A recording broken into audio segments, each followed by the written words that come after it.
If you're a new or experienced investor, you need to buy these 4 ETFs right now for long-term wealth. Before we dig into this, what is the difference between an ETF and an index fund? These are two of the most common phrases being thrown around right now and can often be confusing, especially if you're not sure what the differences are. Even I didn't know until pretty recently, so let's dive into it. But before we do, please subscribe to this channel so that we can go on this journey of learning about finances together. It helps the channel out and I really appreciate it. So essentially, both an index fund and an ETF are basically a basket of stocks or companies. Indexes were created first and they were basically meant to track a certain number of companies based on certain rules. So for example, the S&P 500 is an index that tracks the 500 largest US companies. So you basically could buy into an index fund that tracks the S&P 500. And then there's also different kinds of indexes. For example, there's a NASDAQ and then the Dow Jones as well. So you can invest into an index fund, but generally the downsides are there's usually minimums.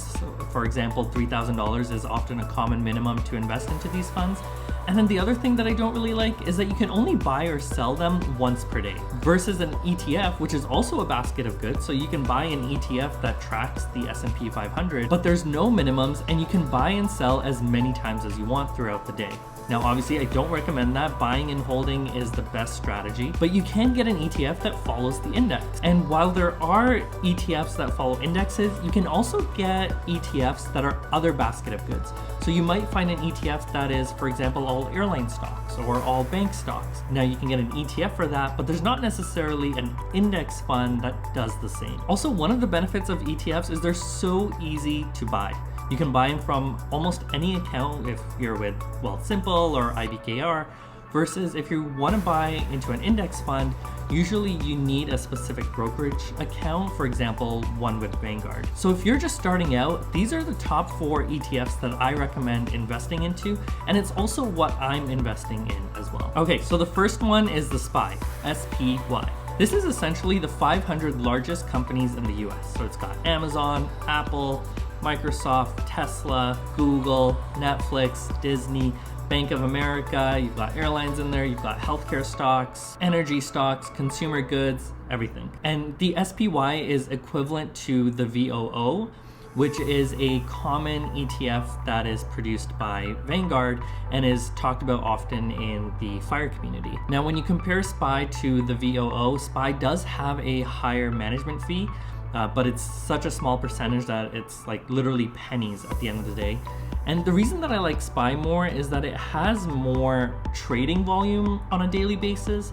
And that's important to me because I like to do option trading, and trading volume is really important for option trading. So that's why I do it. If I weren't doing option trading, I'd probably still invest in the SPY just because it has been around longer than the VOO. But again, you can't go wrong with either or. So the second ETF that I recommend is the QQQ, which is equivalent to the VUG from Vanguard.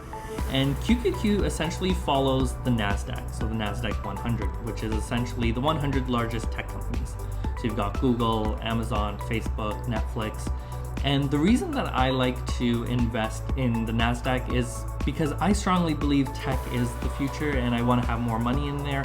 I think in the long run, it's going to grow much more. And I like that I can buy the NASDAQ, which is a safer way of investing versus if I bought individual shares of, like, let's say Google or Netflix or Tesla. And especially since stocks like, let's say Netflix went down a lot in 2022. But if you look at the total index, the total NASDAQ, that didn't go down as much because there's still other companies in there that did well during that same time. So I like to think of it as a safer way to invest in riskier tech companies. Now, the third ETF I'm going to recommend is the VTI, which is essentially the total US stock market. So it consists of almost 4,500 companies. So you've got the SPY, which is going to be your larger companies, but then it also consists of small cap and medium cap. So those essentially what that means is smaller companies and medium-sized companies. And why I like this ETF is when you invest in the VTI, you're basically investing in every single company within the US. And the nice thing is with having these smaller companies, it gives you more exposure. So let's say one of those smaller companies is the next Amazon.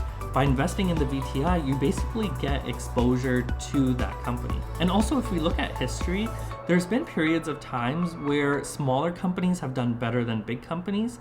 And on the flip side, like for example, over the last many years, larger companies have done better. But the benefit of investing into the VTI is now you have exposure to those small companies as well.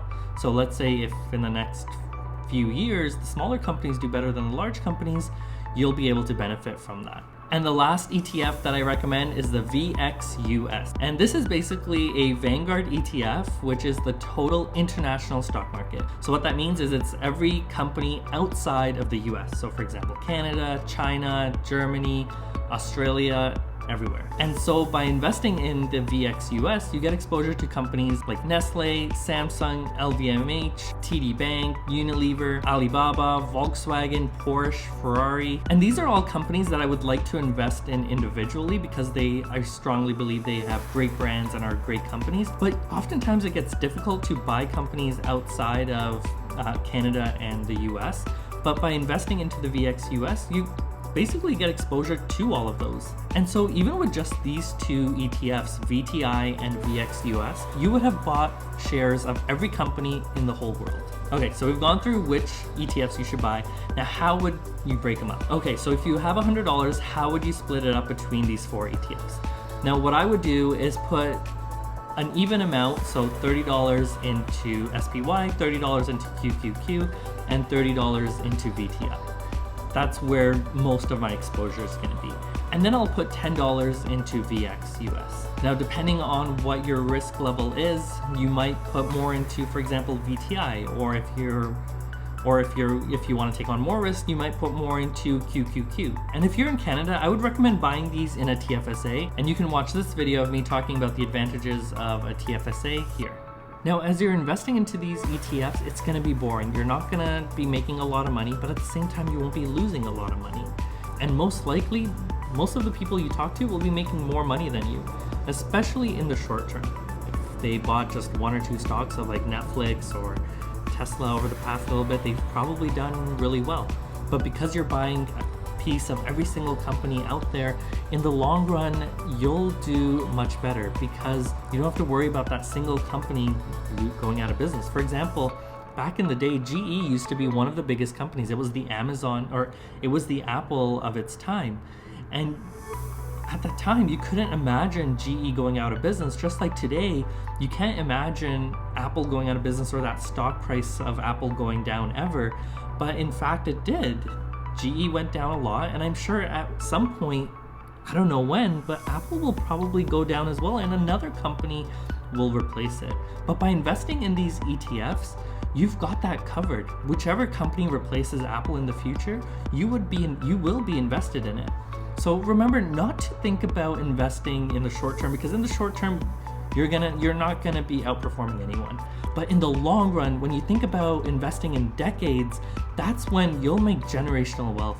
That's when you'll be outperforming almost everyone that you know of. So keep that in mind when you hear about the next hot stock. Just tune it out and just focus on buying those ETFs. Now, I hope you enjoyed this video and found it helpful. If you haven't yet subscribed to the channel, please do so, and I will see you next week.